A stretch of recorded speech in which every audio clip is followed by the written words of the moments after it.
अस्सलाम वालेकुम, मैं हूं आपकी होस्ट डॉक्टर स्मैल अल्ताफ़ और आप देख रहे हैं अपना फेवरेट हेल्थ शो हेल्थ की बात वीनस के साथ।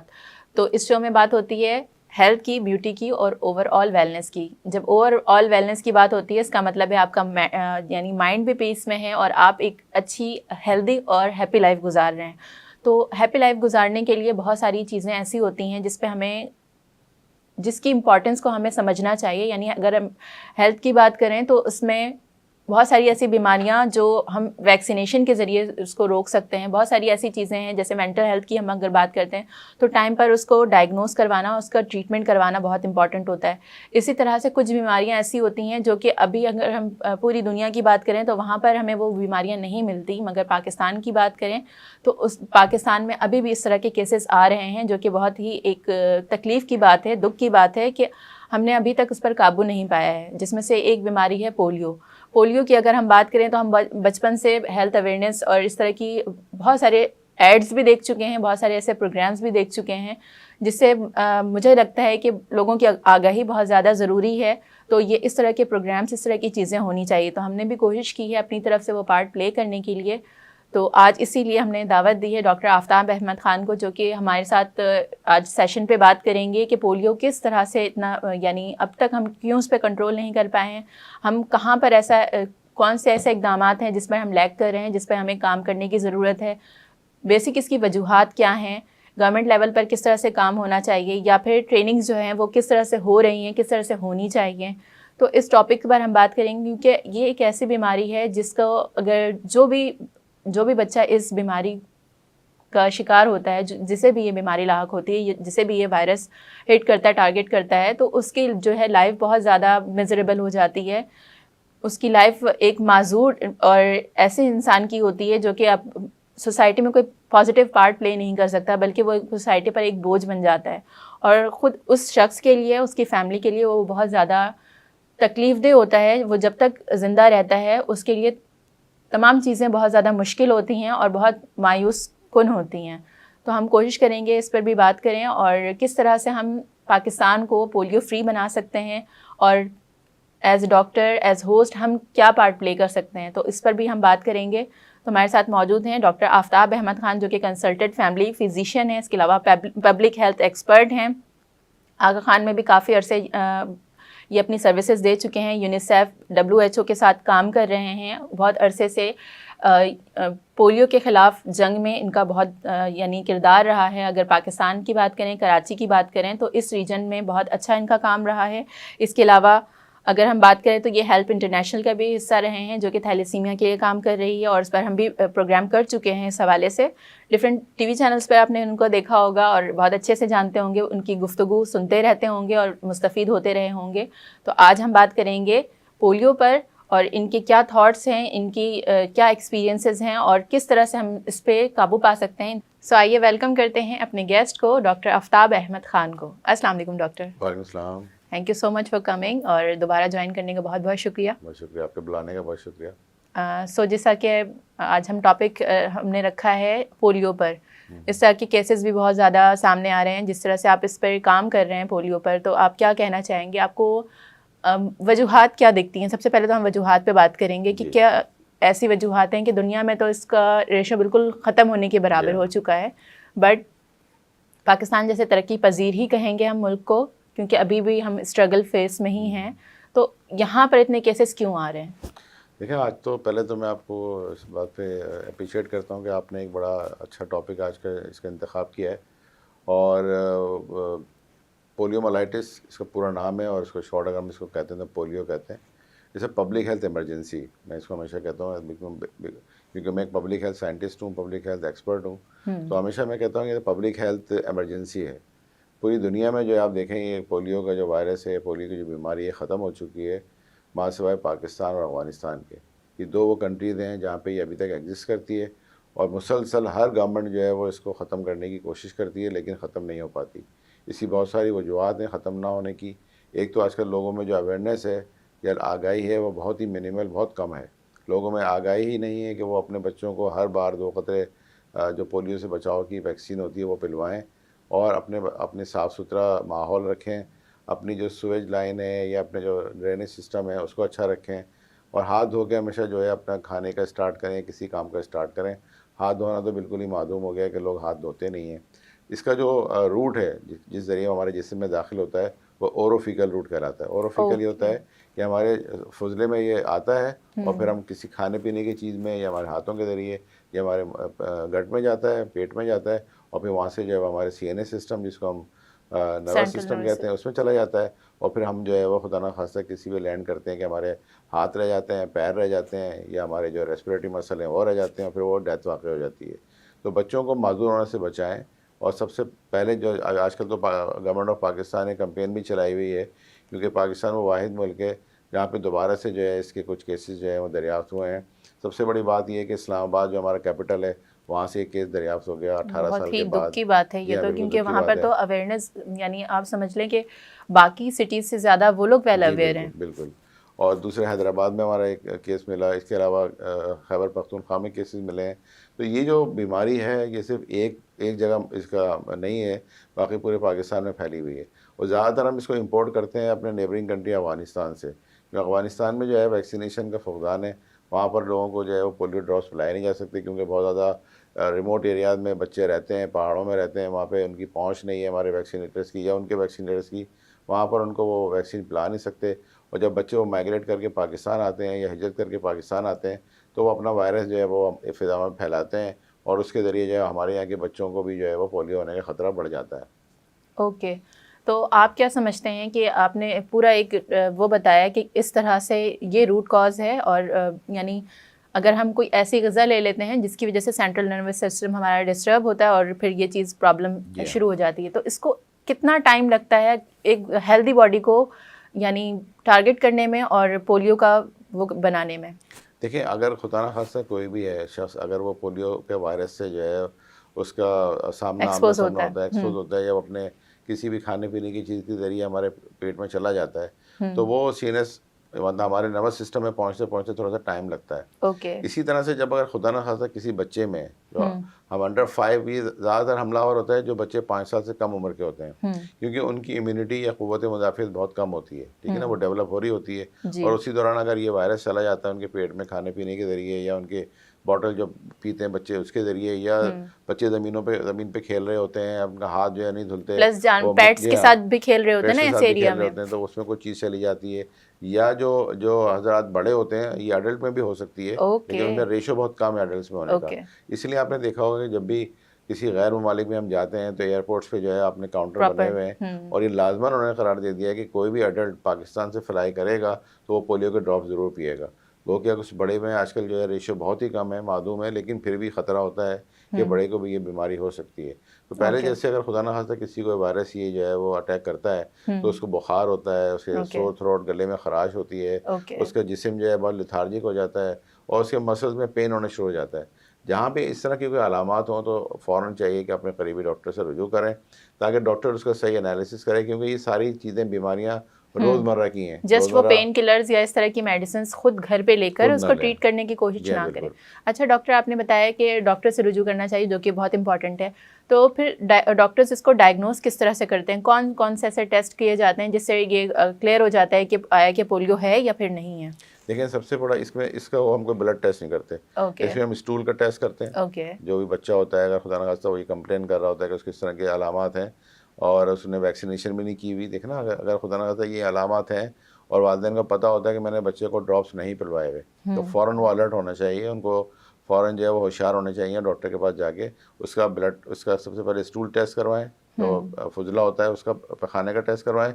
और बाज़ दफ़ा ये होता है कि हम उसके जो हराम जिसको मगज़ कहते हैं या रीढ़ की हड्डी कहते हैं, वहाँ से हम पानी निकाल के जो है इसका टेस्ट करके देखते हैं। अगर उसमें ये वायरस पाया जाता है तो फिर हम डिक्लेयर करते हैं कि भाई इसको जो है पोलियो हो रहा है या हो जाएगा, ये पोलियो इसको हो चुका है। क्योंकि जब तक खुदा ना खास्ता ये पूरी तरह से फैलता है सीएनएस में, तब तक बच्चे के हाथ पाँव जो है रह जाते हैं और सारी उम्र की माजूरी जो है फिर उसका पेशकदम बनती है। अच्छा, किस स्टेज में आपको लगता है कि किस स्टेज में होगा बच्चा तो उसको हम रिकवर कर सकते हैं, और कितना ऐसा कितना अरसा अगर गुजर जाए, यानी टाइम लिमिट गुजर जाए, तो फिर उसको ट्रीट करना यानी नामुमकिन होता है, क्योंकि उसको फिर मैनेज ही किया जा सकता है, वो भी बहुत लिमिटेड। देखें, अब अर्ली स्टेजेस, जितनी भी अर्ली स्टेज में अगर आप जाते हैं तो आप उसको क्योर करने के चांसेस बढ़ जाते हैं, और खुदा ना खास्ता अगर आपने डिले कर दिया तो फिर आप उसका कोई ट्रीटमेंट, इसका कुछ ट्रीटमेंट तो है ही नहीं।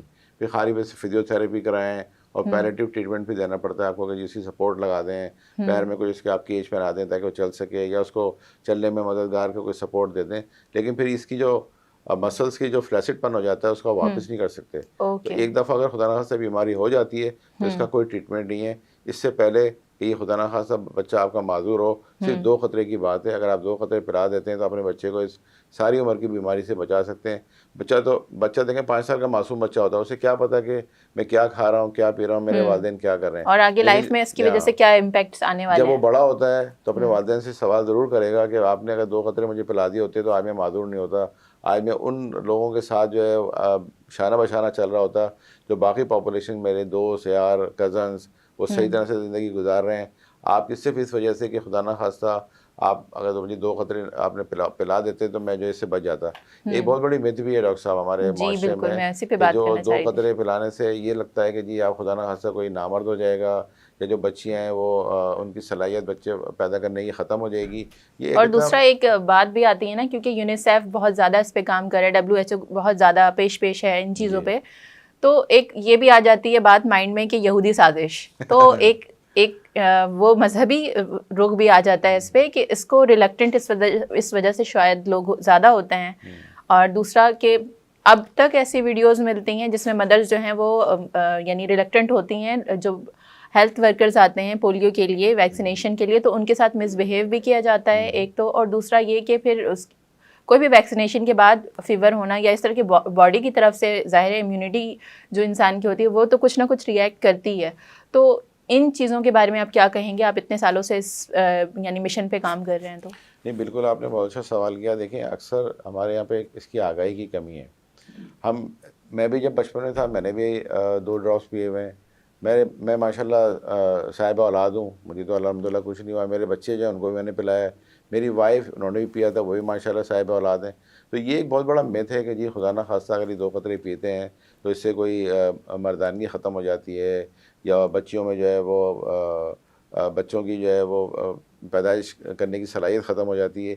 ये बहुत बड़ा मिथ है जो फैलाया गया है। अगर इस तरह की सूरत होती तो पूरा यूरोप देखें आज बिल्कुल जो है उसमें पोलियो नहीं है। अगर वहाँ पे जो है ड्रॉप्स फैलाए गए हैं और आज पोलियो वहाँ नहीं है, तो क्या सारे वो खुदा न खास्ता इन चीज़ों से जो है मुबर्रा हैं? सब वो ज़िंदगी सही तरह से गुजार रहे हैं? ये सिर्फ़ और सिर्फ हमारे माशरे में इस तरह की चीज़ें जो हैं वो इसका प्रचार होता है, बाकी किसी और दूसरे माशरे में नहीं। हमारे नेबरिंग कंट्रीज़ देख लें, इस्लामिक कंट्री है, बराबर में ईरान, वहाँ से ख़त्म हो गया। इसी तरह पूरे इंडिया में ख़त्म हो चुका है, और जितने कंट्रीज़ हैं वहाँ सब जगह ये ख़त्म हो चुका है ये। लेकिन मलेशिया में देखें ख़त्म हो चुका है। सिर्फ हमारा मुल्क ऐसा है जहाँ पे ये बीमारी अभी तक जो है वो पाई जाती है, और हर साल कुछ ना कुछ 2-4 बच्चे जो है माज़ूर हो जाते हैं। उन माज़ूर बच्चों का जो है वो कौन ज़िम्मेदार होगा? सिर्फ वो वालिदैन जो अपने बच्चों को छुपाते हैं और उनको ख़तरे नहीं पिलाते। हमारे जो नॉर्दर्न एरियाज़ हैं जहाँ पे जो हमारी कम्युनिटी है, वो कम्युनिटी जो है अपने बच्चों को पैदाइश के फ़ौरन बाद एक्सपोज़ नहीं करते। क्योंकि मैंने यूनिसेफ में भी सर्व किया है, तो जब हम सर्वे करते थे तो हमें पता चलता था कि ये अभी न्यू बॉर्न बेबी इस घर में हुआ है, ये महल्ले वाले बताते थे, लेकिन वो बच्चे को एक्सपोज़ नहीं करते, बच्चे का चेहरा नहीं दिखाते, ना बच्चे को लपेट के रखते हैं अपने कपड़े में। उनके एक ख़ास उनकी रवायत है, वो बच्चे को कहते हैं जी इसको नज़र लग जाएगी या इसको क्या हो जाएगा, तो वो बच्चे को एक्सपोज़ ही नहीं करते। जिस तरह हमारे माशरे में बच्चा पैदा होता है तो सब आते हैं, देखते हैं, मुबारकबाद देते हैं। उनके माशरे में इस तरह की चीज़ नहीं है। तो वो बच्चा जो अर्ली डेज जिसको फ़ौरन ही ड्रॉप्स पिलाने चाहिए थे, वो वक्त गुजर जाता है। और बच्चा जब वो बड़ा होता है, खुदा न खास्ता फिर वो अगर पोलियो का शिकार होता है तो वो वालिदैन की वजह से होता है कि वो जो इस मैं तो कहता हूँ खबासत एक तरह की, जिसमें बच्चे को जो है एक्सपोज नहीं करते और दिखाते नहीं है। कई ऐसे घराने थे जहाँ पे हमने ज़बरदस्ती उनको गए, बच्चों को उनको बताया, फिर हमने उनको कतरे पिलाए, वरना वो हमें घुसने ही नहीं देते थे ऐसे घरों में, ऐसी जगहों पे, ऐसे अपने महलों में जैसे कोई गैर कानूनी और कोई ऐसी कोई ख़तरनाक एक्टिविटी हो रही हो। अच्छा, इसके अलावा अगर हम बात करें, बहुत हम यानी बचपन से देखते आ रहे हैं 2 कतरे हर बच्चा हर बार, ये हम सुनते आ रहे हैं। तो आपको क्या लगता है कि अगर कोई किसी ईयर वो मिस हो गया तो फिर उसके वो क्या रिस्क पर होता है?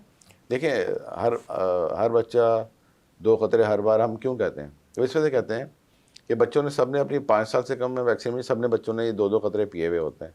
लेकिन बार बार क्यों पिलाए जाते हैं? सवाल ये ज़हन में पैदा होता है। वालिदैन भी मुझसे सवाल करते हैं, डॉक्टर साहब अभी तो हमने बच्चे को पिलाया, अभी फिर आ गए 1 महीने बाद पिलाने के लिए। देखिए हम इसको इम्यूनिटी जो क़ुव्वत मुदाफ़ियत है उसको हम नाम देते हैं हर्ड इम्यूनिटी।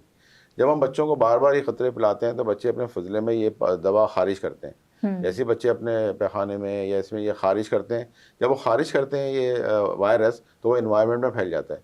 जब इन्वायरमेंट में फैलता है तो मैं सांस के जरिए अंदर लेता हूँ, मेरी इम्यूनिटी बढ़ जाती है। तो अगर ये मैं बगैर वैक्सीनेशन की भी मेरी इम्यूनिटी बढ़ जाती है, तो इसको हम अपनी ज़बान में कहते हैं मेडिकल टर्म में हर्ड इम्यूनिटी। ये हर्ड इम्यूनिटी उस वक्त ही डेवलप होती है जब तमाम पॉपुलेशन के बच्चे वो 2-2 कतरे बार बार पिएँ और फजले में खारिज हो और वो इन्वायरमेंट में आए। अभी मैं आपके यहाँ स्टूडियो में बैठा हुआ हूँ, यहाँ पे भी बहुत तरह के जो है जरासीम वायरसेस जो हैं वो सर्कुलेट कर रहे हैं। उसमें ट्यूबरकुलोसिस का भी है, उसमें पोलियो का भी है, उसमें हेपेटाइटिस, बहुत सारे इसमें इन्वायरमेंट में हैं। लेकिन मुझे और आपको तो नहीं हो रहा। क्यों नहीं हो रहा है? इस वजह से कि मेरी और आपकी इम्यूनिटी मजबूत है। वो क्यों मजबूत है?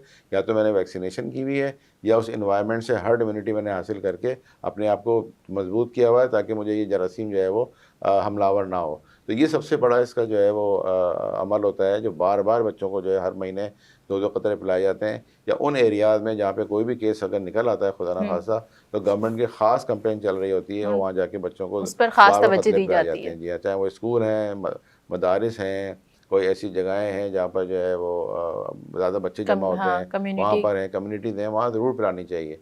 और ये मैं आपके इस चैनल के तवज्जुह से लोगों को ये ज़रूर पैगाम दूँगा कि देखें, जो मदारिस हैं, जो हमारे मस्जिद के मेंबर हैं, जो हमारे चौधरी स्कूल्स हैं। साहिबान हैं, जो हमारे गाँव के जो बड़े साईं हैं, उनको चाहिए कि अपने हारियों को, उन बच्चों को ज़रूर कतरे पिलवाएँ। क्योंकि देखिए, वो अगर वहाँ उसी एनवायरनमेंट में रहते हैं, उसी गाँव में रहते हैं, तो कल को खुदा ना खास्ता उनके भी बच्चे हो रहे हैं पैदा।